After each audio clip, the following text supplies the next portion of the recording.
तो इस क्वेश्चन में हमें एक मैट्रिक्स ए गिवन है, 3x3 का मैट्रिक्स, और इस मैट्रिक्स ए का जो एडजॉइंट है वो बी होता है, और इस मैट्रिक्स ए को 5 से मल्टीप्लाई करने से सी बनता है।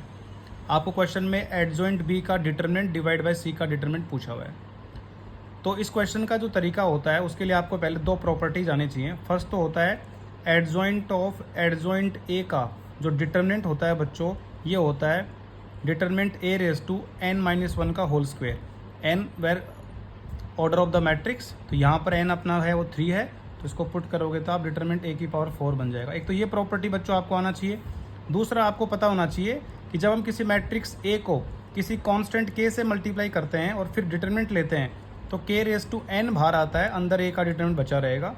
अब यहाँ पर n अगर अपना 3 है तो कांस्टेंट की पावर 3 है वो बाहर आएगी, अंदर a का डिटरमिनेंट आपका बचेगा।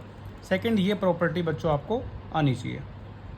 अगर हम दोनों प्रॉपर्टीज़ का यूज़ करें तो सीधे पहुँच जाते हैं अपन। एडजॉइंट ऑफ b की जगह बच्चों आपने पुट कर दिया एडजॉइंट a, इसका डिटरमिनेंट फाइंड करना है, डिवाइड बाई c की जगह आपने पुट कर दिया 5a, इसका डिटरमिनेंट। ये रेशियो आपको फाइंड करना है, तो सीधा प्रॉपर्टी आपने अप्लाई कर दिया, डिटरमिनेंट a की power 4 divide by 5 cube into determinant a। तो ये बच गया बच्चों आपका डिटरमिनेंट a का क्यूब होल डिवाइड बाई 5 का क्यूब।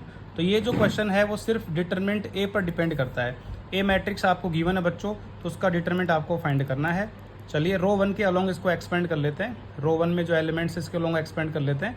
तो पहले 1 के इंटू में कुछ आएगा, फिर माइनस साइन आएगा, लेकिन -1 होने की वजह से +1 हो गया, उसके इंटू में कुछ आएगा, फिर +1 उसके इंटू में कुछ आएगा। देखते हैं क्या आएगा। यहाँ पर 1 के इंटू में क्या आएगा, ये रो फिनिश कर दो, ये कॉलम फिनिश कर दो, दिस इंटू दिस 0, माइनस करना है दिस इंटू दिस, तो 3 बचा आपका। सेकंड, फिर -1 के इंटू में क्या करना था, ये रो फिनिश कर दो, ये कॉलम फिनिश कर दो, this into this 0, this into this -6, minus minus plus हो गया बच्चों। फिर इस 1 के इंटू में क्या आएगा, ये रो फिनिश कर दो, ये कॉलम फिनिश कर दो, this into this 0, this into this 4, लेकिन ये आ गया -4। तो ऐसा करने से इसकी जो वैल्यू बची 3 + 6 9 - 4 5। तो यहाँ पर बच्चों आपका बन गया 5 का क्यूब डिवाइड बाई 5 का क्यूब, ये बन गया बच्चों आपका 125 डिवाइड बाई 125, दैट इज़ 1। तो आपका जो क्वेश्चन है उसका आंसर कितना आया बच्चों, आपका 1।